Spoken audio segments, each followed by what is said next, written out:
Hello বন্ধুরা, তো কেমন আছেন সবাই? অনেকদিন পরে আজকে একটা ভিডিও নিয়ে আসলাম। রিয়েলমি 2 এর রেস্টোরেশন কীভাবে করতে হয়।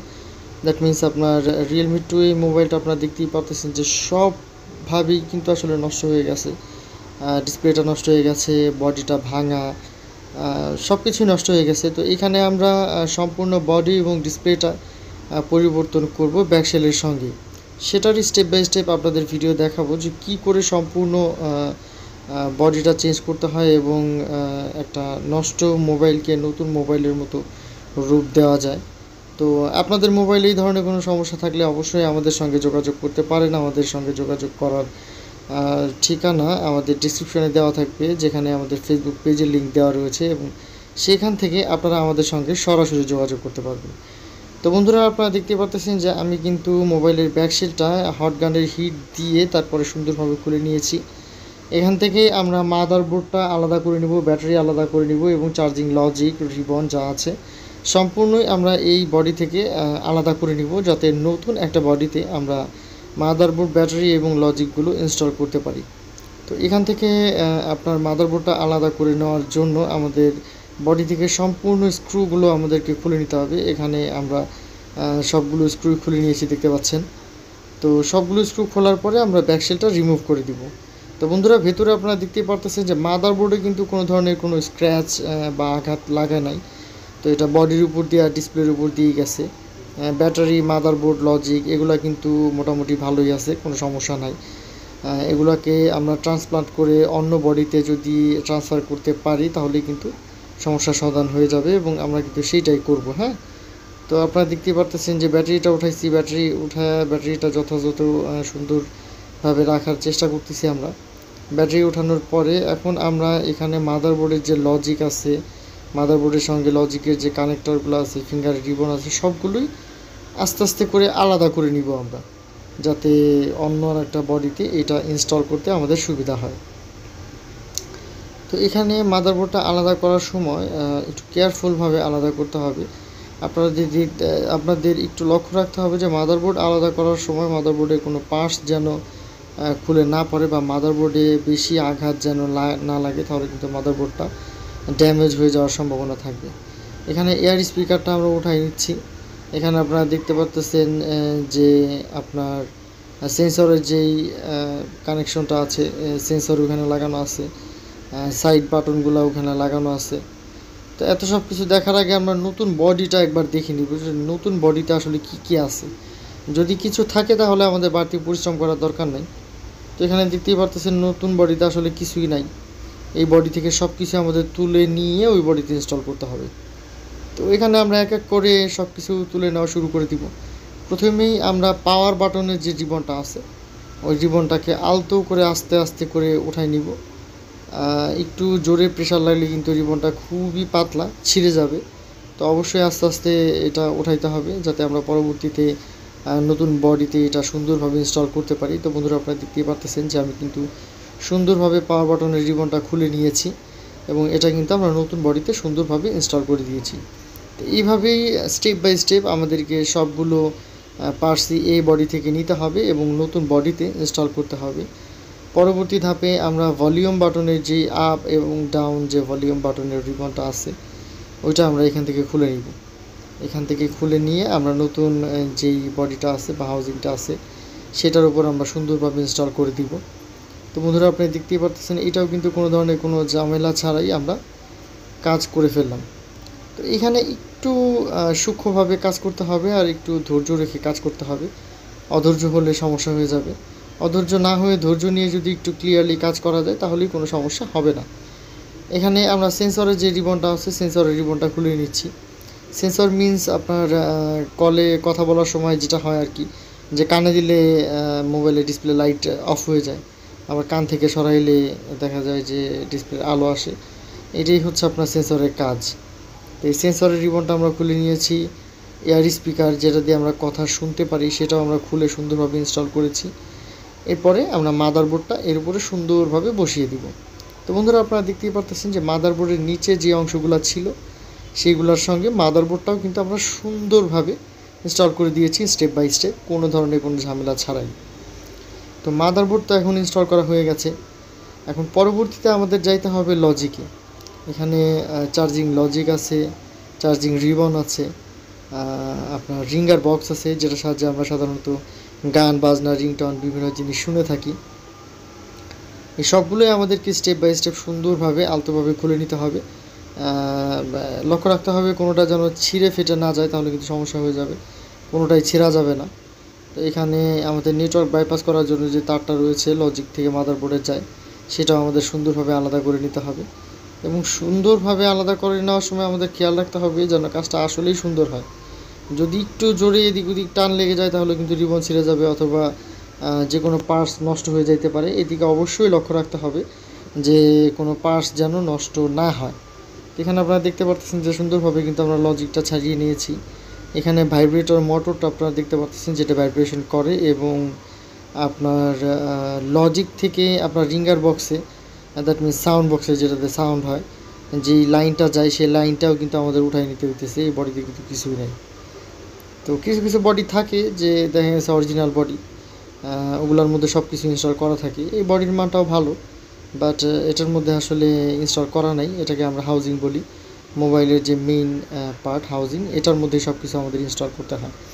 তো এখানে আমরা ভাইব্রেটর মেশিন এবং কানেকশনের যে লাইনটা লজিক থেকে আপনার রিঙ্গার বোর্ডে গেছে, সেই কানেকশনগুলো কিন্তু আমরা উঠাই নিছি। এবং মেইন যে রিবনটা, যেটা আসলে চার্জিং রিবন বলবো আমরা, চার্জিং রিবন যেটার মাধ্যমে আসলে চার্জ মাদারবোর্ডে জমা হয় বা ব্যাটারিতে জমা হয়, সেটাকেও আমরা সুন্দরভাবে ইনস্টল করে দিলাম। ইনস্টল করে দেওয়ার পরে আমরা এখানে রিঙ্গার বক্সটা সুন্দরভাবে লাগিয়ে দিব, যেটাতে আমরা গান বা যে কোনো বাজনা বা রিংটা শুনতে পারি। তো এরপরে অ্যাজ ইউজুয়াল আমরা স্ক্রু দিয়ে সুন্দরভাবে টাইট করে লাগিয়ে দিব, যাতে আমরা পরবর্তী স্টেপে যাইতে পারি। তো এখানে বন্ধুরা লক্ষ্য করতে হবে যে আপনি ধৈর্য সহকারে সুন্দরভাবে একটু একটু করে আস্তে আস্তে করে কাজ করলেই কিন্তু আসলে সম্ভব।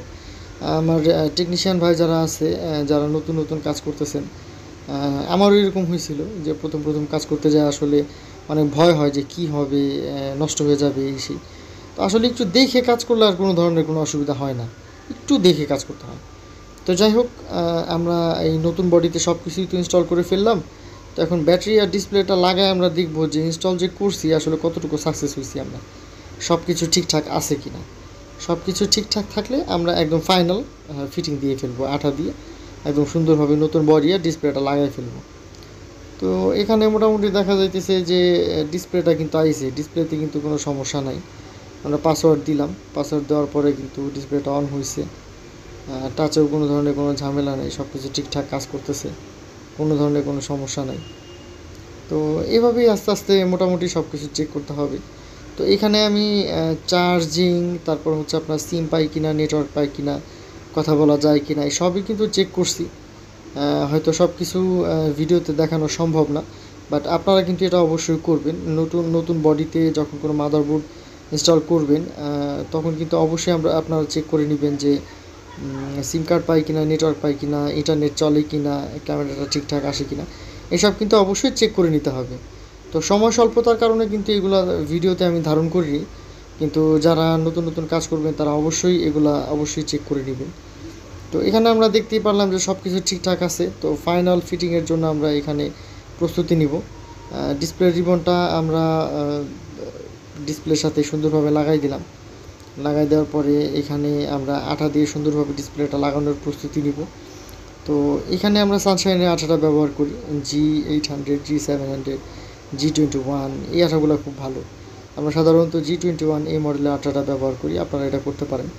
একটু দাম বেশি নর্মাল আঠা থেকে, বাট কাজ অনেক ভালো করে, সুন্দর কাজ করে, কোনো ধরনের সমস্যা হয় না। তো এখানে আঠা দেওয়ার পরে আমরা 3-4 মিনিট অপেক্ষা করব।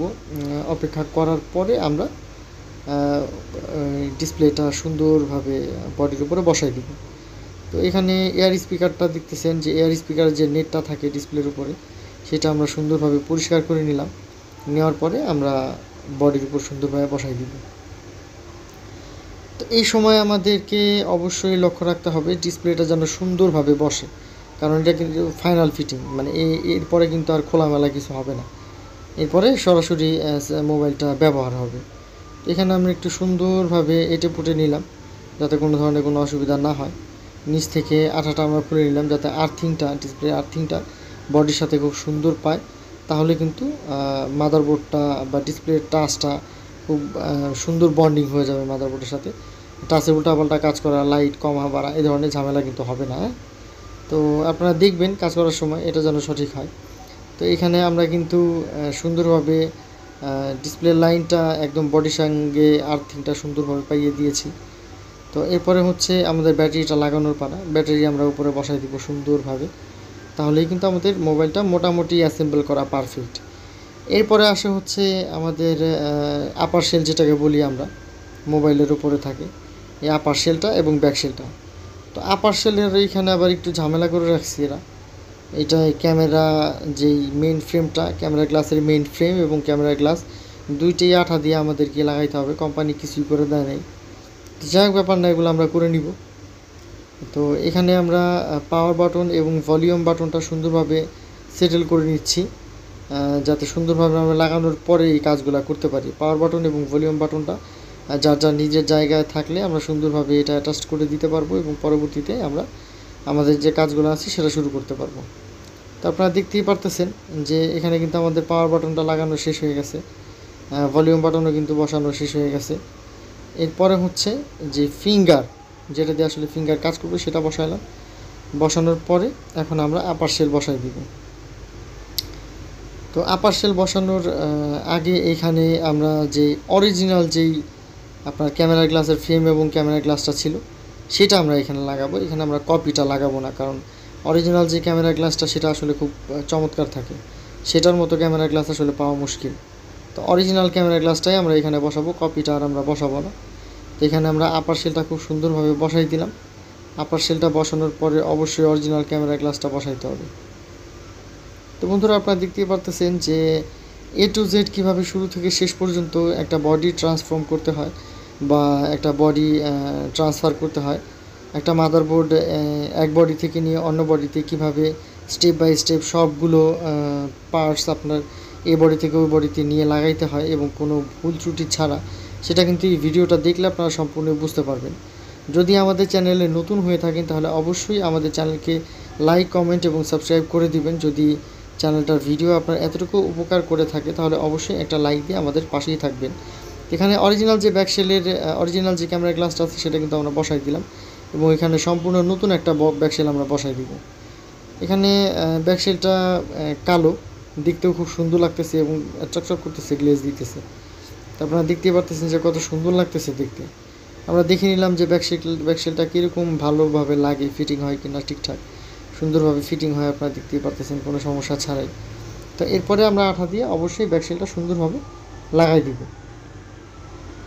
তো তার আগে আবারও আমাদের একটু দেখে নিতে হবে যে সব কিছু যদি ঠিকঠাক লাগাইলাম, সব কিছু আসলেই ঠিকঠাক আছে কিনা, সব কিছু ঠিকঠাক আছে কিনা এটা দেখে, যেমন কল করে আমরা দেখে নিব যে কল ঠিকঠাক যাইতেছে কিনা, কথাবার্তা ঠিকঠাক শোনা যাইতেছে কিনা, লাউড স্পিকার আওয়াজ হইতেছে কিনা, ইটিসি, মানে যা যা চেক করা দরকার এই সব কিছুই আপনারা চেক করে নেবেন অবশ্যই। তো এখানে চেক করার পরে আমরা এটা অফ করে দিয়ে ফাইনাল ফিটিং দিব। এখানে আমরা ব্যাকশেলের চারপাশে আঠা দিয়ে ব্যাকশেলটা সুন্দরভাবে বসাই দিব। এটা আমাদের লাস্ট এবং ফাইনাল ফিটিং। এই বডি এবং হাউজিংটা আসলে অরিজিনাল কোয়ালিটি, বাট এখানে প্রাইস কম্প্রোমাইজের জন্য হচ্ছে, যেহেতু আমাদের কাছে সবগুলো পার্টসই ছিল, তো আমরা পার্টস সহ বডি আসলে কিনি নিই, এখানে পার্টস ছাড়া বডি কিনছি যাতে প্রাইস একটু কম করা যায়। ঠিক আছে, যেহেতু পার্টস আমাদের সব আছে সেহেতু আমাদের পার্টস সহ বডি কিনে তো লাভ নাই, এখানে প্রাইস কম্প্রোমাইজের জন্য আমরা এই বডিটা কিনছি। বাট বডিটা কিন্তু আসলে অরিজিনাল কোয়ালিটির একটা বডি। হ্যাঁ, তো এখন আমরা দেখব যে সম্পূর্ণ ফিটিংয়ের পরে আমাদের মোবাইলটা কীভাবে রান করতেছে, সব কিছু ঠিকঠাক আছে কিনা। আশা করি সব কিছু ঠিকঠাকই আছে বন্ধুরা, আপনারা দেখতেই পারতেছেন কোনো ধরনের কোনো সমস্যা নাই। আপনাদের মোবাইলে যে কোনো ধরনের সমস্যার জন্য আমাদের সঙ্গে অবশ্যই আপনারা যোগাযোগ করতে পারেন। আমাদের ফেসবুক পেজের লিঙ্ক আপনারা ডিসক্রিপশনে পেয়ে যাবেন, সেখান থেকে আপনারা সরাসরি আমাদের সঙ্গে যোগাযোগ করতে পারেন এবং প্রোডাক্ট কিনতেও পারবেন। তো আজকে এই পর্যন্তই, দেখা হবে আগামী পর্বে। টিল দেন ভালো থাকবেন।